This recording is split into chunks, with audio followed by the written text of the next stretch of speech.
Oh, wonderful. Hello, everybody. Welcome to A Meditation a Day. EWN is hosting us, and we are here with Master Spiritual Teacher and Energy Healer, GP Walsh, myself, Lisa Berry. and GP, it's always good to come here. We're here the first Monday of the month. And GP, what's really fun doing the meditations with you is that they add the self-inquiry, maybe some tapping, maybe not, but that self-inquiry that we're really needing right now. We're needing to not just go elsewhere and imagine and do beautiful guided meditations, but we need to turn inward and ask some questions, figure some stuff out. And one of the questions we'll be asking today, as everybody tunes in here, it revolves around us feeling like perhaps we don't have our freedom, that we're in some kind of prison or jail. And the question that comes up for me that I would love to explore is when we have the statement rolling around in our mind that says, I'll never get out. I'll never get out of this. Like, there's no way out. And so when we come to that statement that we often find ourselves saying about anything and everything in life, GP, where can we even begin? And what is that? Why do we think that? Why do we just think there's no way out? Well, we all get to places in our lives where everything we've attempted to accomplish or achieve or acquire has just failed. Our best efforts have failed, right? We have not been able to get to the place or get the thing or make something happen, be it our career success or financial success or a relationship or it doesn't really matter what it is. There's a point at which you've tried absolutely everything, right? Right? And of course, there's this thought that says, well, you must not have tried everything, right? There's always this self-blaming thought, right? That's there that, well, you just didn't try hard enough. There's always some rule, something we did not do right, which is a very interesting thing to examine, because that's the mind. You weren't sincere enough, and of course, there's plenty of basically ignorant teachers that teach the kind of self-improvement stuff that always blame the student. Right? My system works perfectly, so you obviously didn't do it right, or you'd be where I am. And of course, we don't know, right? I'm showing up. I put my trust. I do it as sincerely as I can, and it doesn't work. We're not allowed to blame. We're not allowed to blame the process or the system. It's religious, right? We're not allowed to blame the religion for our failure at it. It's sacrosanct. You can't touch that. And it puts us in this bind that will ultimately lead to shame. So it doesn't work because I am simply not good enough. I am myself flawed, and that's the horrible aspect of it, right? So when we get to that place where things aren't working, is really where I consider it a really good place if you've got some good guidance, because it's the place in which you can really confront the deeper demons, the stuff that has been really hindering your life. And as weird as it may seem, and I know people in the positive psychology movement do not like hearing me say stuff like this, but if I was successful at all of these things, it is highly likely that those demons will remain there untouched, because I'm now distracted. I feel like a success. Everything is coming to me, and I'm completely unaware of the gun that is aimed at my foot, that is going to appear at some point. At some point, it's going to fall apart. So when we talk about freedom, we're talking about freedom from those demons. We're not talking about physical freedom. I'm not talking about I have financial freedom, or I have more freedom to do what I want, or I get to do whatever I like now. Which is what everybody's idea. I have enough money to do what I want. That's kind of the ideal in the West. Right? That's not freedom, right? Anytime your sense of well-being or freedom is dependent upon any external condition, it is not free. It is dependent upon that condition. And you will spend your life in service of maintaining that condition. You are literally a slave to circumstance. Yeah. Ooh. With that, when you said that, one thing came up, and then we are going to have you go into this meditation. I think this is going to be very helpful for people. When you said about facing the demons, a lot of people have a fear, like, talk therapy. I don't want to go and talk about all that garbage. It's painful. It's scary. Do I really have to dredge all of that up? Is that what you're saying? And No, and in fact, it's very funny. That's why talk therapy doesn't work. The demons love to be talked about. The more they're talked about, the happier they are. They're out there. They're out there playing because it doesn't do anything. It doesn't actually affect them. How do you eradicate them? Right. That's the question. How do I get through these demonic voices?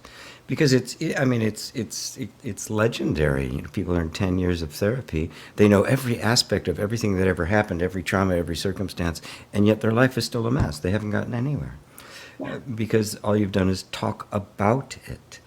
It is a very different thing to actually go past it into the depths of your being. Otherwise, we're really just kind of devising a strategy of tolerance, a strategy of coping, and not really healing. Right? I think it's interesting that Sigmund Freud said that psychotherapy replaces intense human suffering for ordinary human misery. That's it. You know, that's what we have to hope for. Well, thank you, Sigmund. Yeah, I feel that makes me feel so much better. And I think How people about have replacing human suffering with human happiness? Yes, and I think that's where, and I was going to say that I think that's why people can feel it when they're like, wait a second, they know that if I just talk about it, it's going to hurt more. And so I love that you just said that. Because we know it, but then we don't know what to do. So energy healing is not talk therapy. It's completely different. It is different. Yeah. So I will invite you to do a lovely, whether it's, I'm going to let you just pick self-inquiry or meditation, whichever it is, but something that fits there and helps us along with the getting straight, not just to the demons and talking about them, but through them. We just don't want to have a conversation with the devil. We want him vanquished. Yes, we're not inviting him for tea. Right. The devil. Oh my God. Yeah, don't invite him for tea and expect him to behave. That's right. I'm the China. Oh, well, I will invite you to do so. And everybody, please enjoy this a meditation a day, EWN with GP Walsh here. Very good. All right. Everyone who's here, or everyone who will listen to this after the fact, and Lisa, you as well. Close your eyes. And let's put some skin in the game here. Let's do a little squeezing of the lemon. I want you to picture something in your life that simply hasn't worked. You've tried. You've done everything that you possibly could. At least you think you have. And of course there are the demons that are saying, well, you obviously didn't do enough.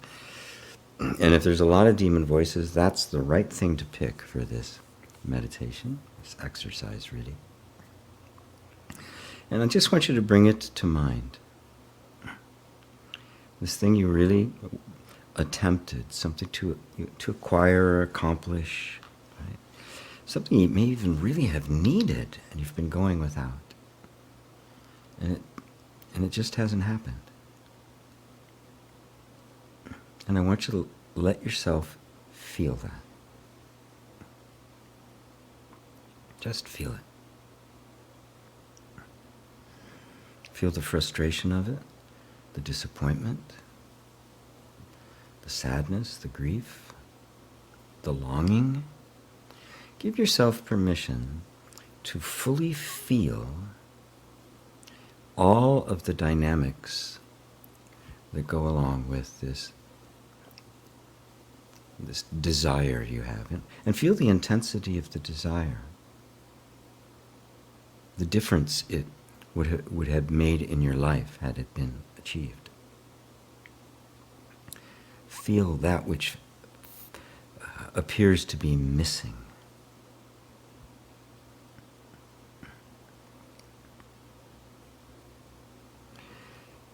And any of the thoughts that might arise that say, well, you just didn't do enough, or you didn't try hard enough, or it was the wrong process, just notice those thoughts. Say, thank you, I don't need you right now. Put them aside. We're not in the business right now of explaining anything. We're just feeling.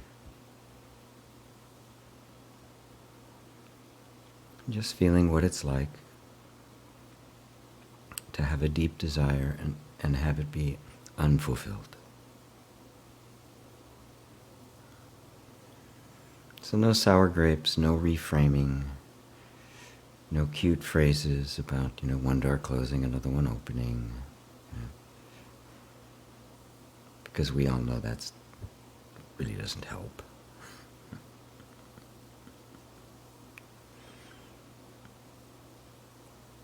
And just notice what it's like to give yourself permission to actually feel truthfully what you're feeling about it. Whatever that might be. And give yourself permission to be with the feelings without any attempt to soft pedal them, reframe them, make it easier to swallow. Take the whole bitter pill without any sugar.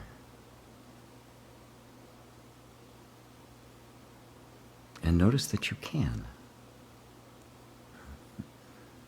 That you actually can just take it.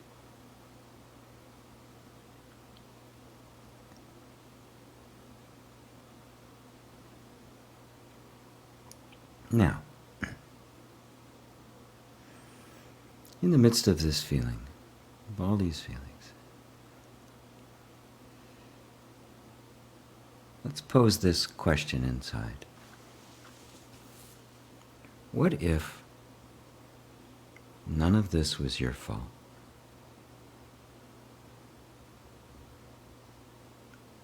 What if you actually did do everything you needed to do? You were sincere, you were honest, you showed up, you gave it 100%. What if it just didn't work and you are not to blame?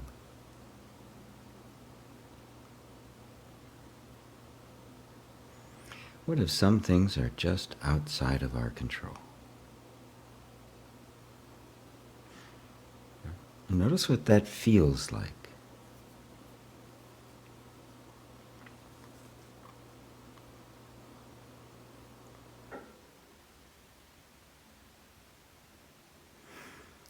What does it feel like to not take the blame, to be let off the hook?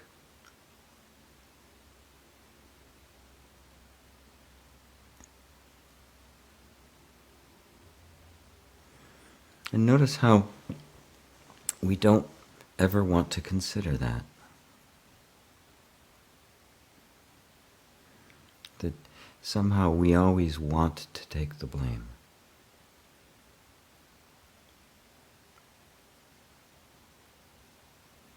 Somehow the hardest thing to accept is that maybe, just maybe, it simply could not happen, no matter what you did.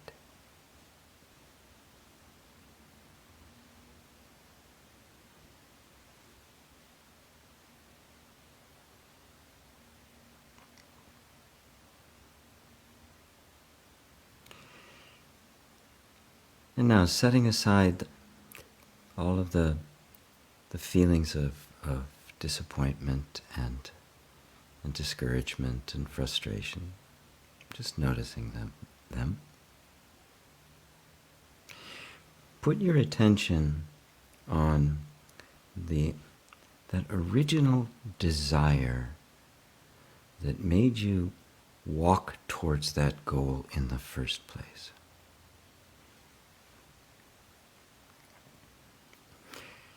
There was a motivation, something inside that made you reach for whatever that was you were reaching for.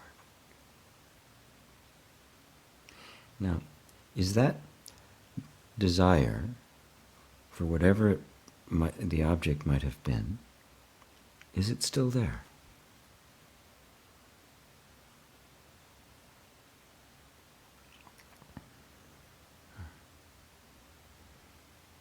Putting aside all the thoughts, it's, I can't have it, maybe the sour grapes or God opens one door, that kind of thing.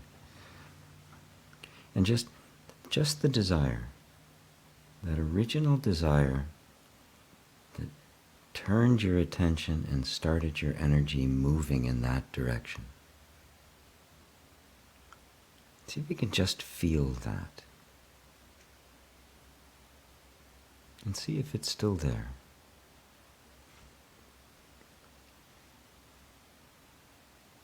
And not just be with that.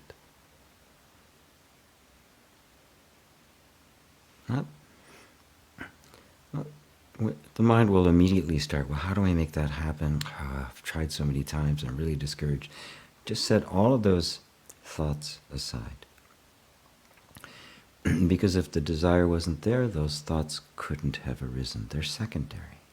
Let's stay with what's primary, right down to the heart of you.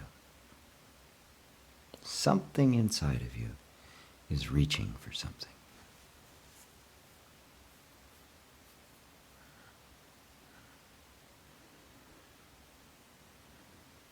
Now let's consider something that you may not have considered.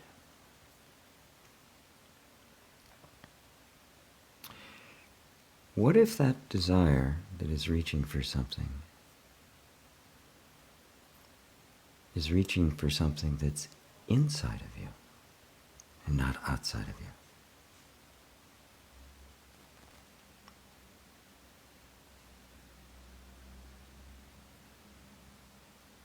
What if the object of that desire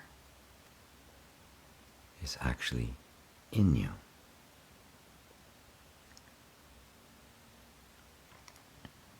Perhaps it's a feeling of accomplishment or a feeling of self-worth or self-love, a feeling of freedom, a feeling of openness, a feeling of love.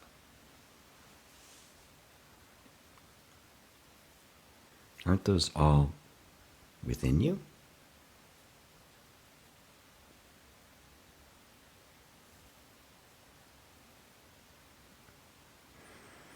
Does the desire necessarily need something external to satisfy it?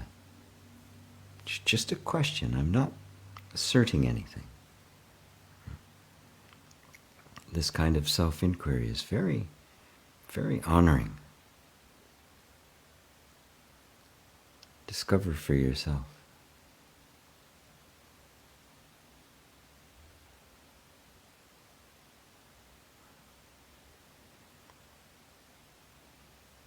And just ponder that for a moment. What if what I'm actually looking for isn't out there?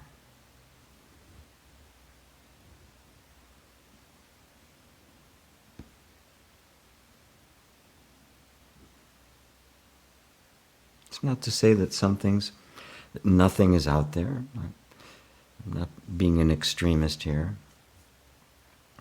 Sometimes the desire is to reach outside. But what if the actual fulfillment of this desire lay inside of you? And what does that feel like?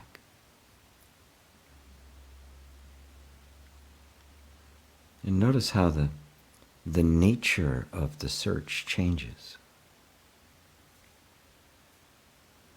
The nature of the process changes.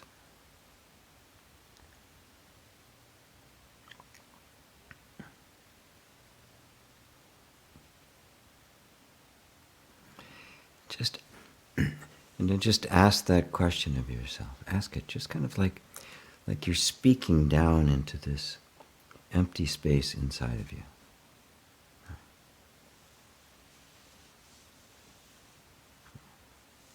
Is what I'm looking for here? Now,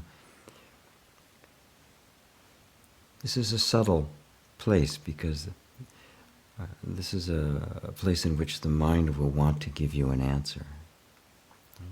Especially if you do have a spiritual practice of some sort. There'll be a predefined answer. Oh yes, it's all within me. But see if you can sense that that's just the mind repeating words. And say, thank you, I don't need you right now. And really listen to that quiet place inside.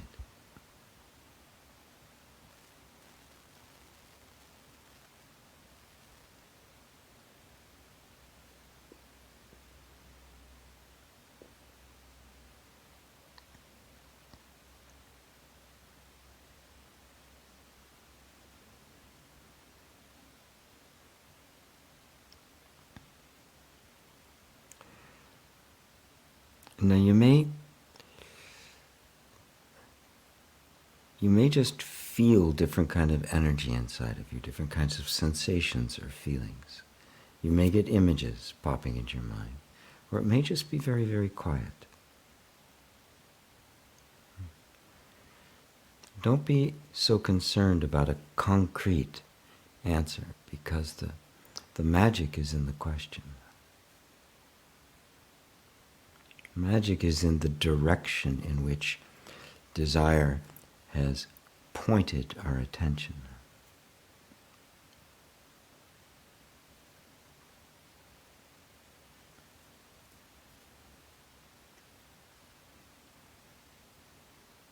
There's no doubt that that desire is for something that you're craving. The question posed deep inside is, where is the fulfillment of that craving?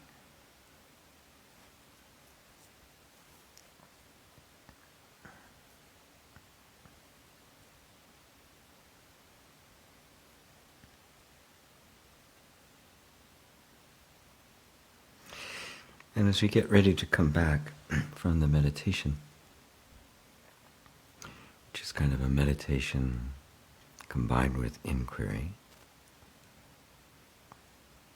notice that you can hold this question and the looking inside even when you return to the normal day-to-day activities. Just reminding yourself. Honoring yourself by always noticing what you're feeling. How the energy in you is responding to things.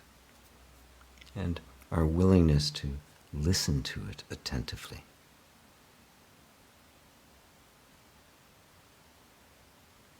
So take a deep breath. And when you're ready, you can open your eyes. Ooh, it's oh, there we go. It's so interesting when we do that self-inquiry. It's almost like there's a lot of other external voices that we really, I didn't even see them all. And then for a split second, I was able to get there where it was just me. But I really had to stay back, stay back. No, we had to stop. And you're right. It's that you actually highlighted for me, and I wonder if everybody else felt this when I was able to get there for that second, how rare I go there, how rarely I go there. when I think I am meditating or doing something, now that I think about it, I'm not. I'm still in my mind and still listening to the external opinions and voices and judgments. And what I think is mine is actually my identity still responding to the Yes, external world. that's Yeah. exactly the case. Yes. And meditation kind of, when it's practiced, gets to the point where you are observing all of that, right?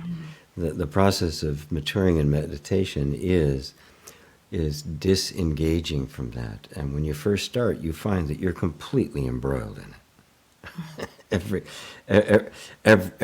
thought. There's no. Every thought is just taking you wherever it's going. Every thought is important, right? Yes. Yes. I can see now why, guided meditation is a place to start. And then I love that you blend the inquiry with meditation. It's really quite, it's a place we know so well, but don't know so well. So, It's oh, familiar when you get there because it's yes. you. This is you Yes. without all the extra stuff added. So when you go back, oh, why does this feel so familiar? Mm, Right? But it seems distant, right? A quiet place, right? And frankly, many of us are afraid of just that quiet place of being alone with yourself for a moment. And just the idea that the desire I have may not be for something out there. mm, yes. Just to be willing to entertain that. Well, maybe it hasn't worked, not because I'm to blame, because I've looked in the wrong place.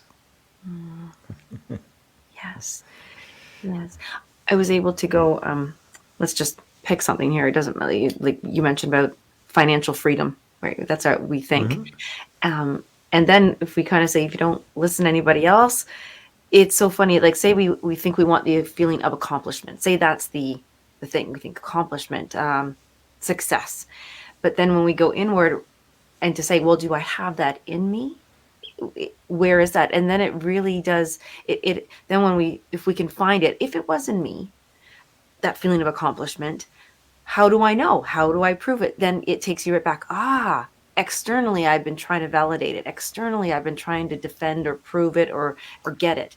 But Mm-hmm. internally, if it didn't exist in me, I wouldn't have to do any of those things. Exactly.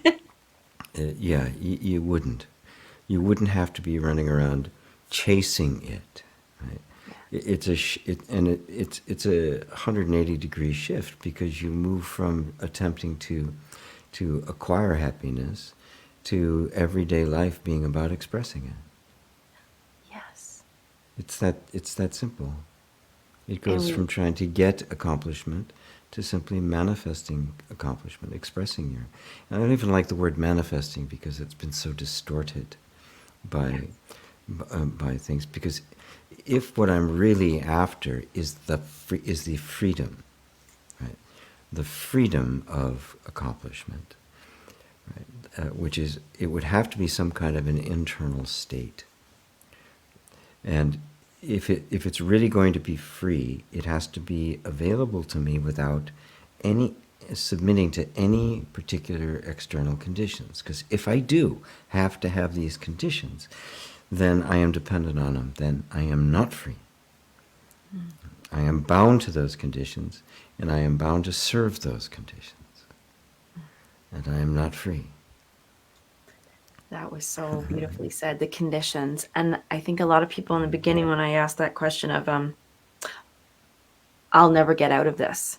It's it's get out of it is are the conditions. The conditions are it. They are the prison, is what you're saying. And Yes, mm, I'll never get out of this. And that thought, the basis of that thought is that my well-being depends upon those conditions.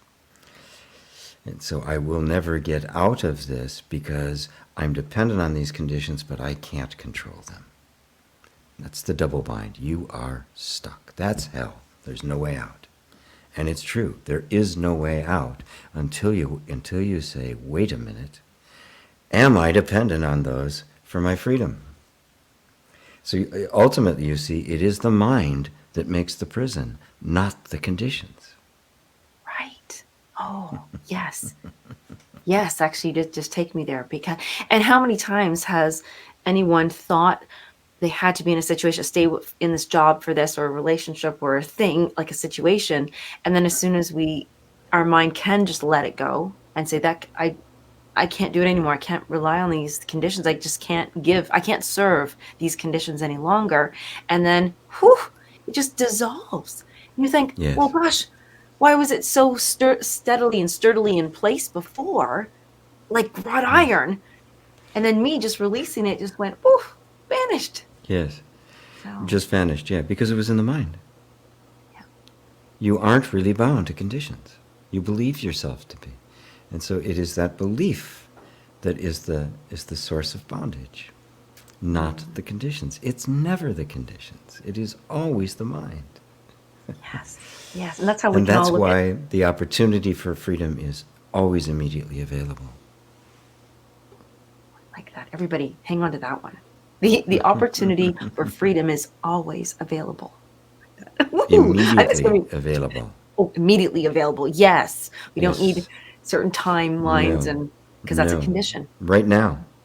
right The now. moment you realize that it's in the mind, it's over. Yes.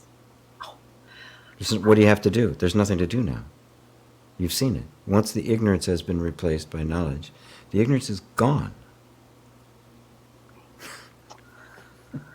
now that is empowering, isn't it? My goodness. Well, GP, thank you so much for. Oh wow! I always want to just sit and bathe in this for a while, but I will make a beautiful invitation to our lovely viewers, and thank EWN for allowing us to be here. We are inviting you to come to gpwalsh.com, because not just to sign up for another newsletter or light letter. This is actually a waiting list, because something very special is coming up. The beginning of the Tappist Monk is going to be making waves, and this will be an ongoing practice and mastery, so you can mature your meditation as such and do inquiry work. And we'll be releasing more information about that, but you must be on that list so you can receive information from us. So yes, so please go over to gpwalsh.com and just say hello to us and share comments here. And if you say, I don't know where to go, just put the comment right here. We'll check it. But just get onto the light letter. It's a beautiful letter, beautiful blogs and stories you can read, and you can search around the site. But always a pleasure to be here with everybody and share this time, GP Walsh. Thank you Yes. so much. Thank you, everybody. Yeah, it's really lovely. And thank you for Dr. Ruth for inviting us to be a part of EWN. Thank you, Ruth.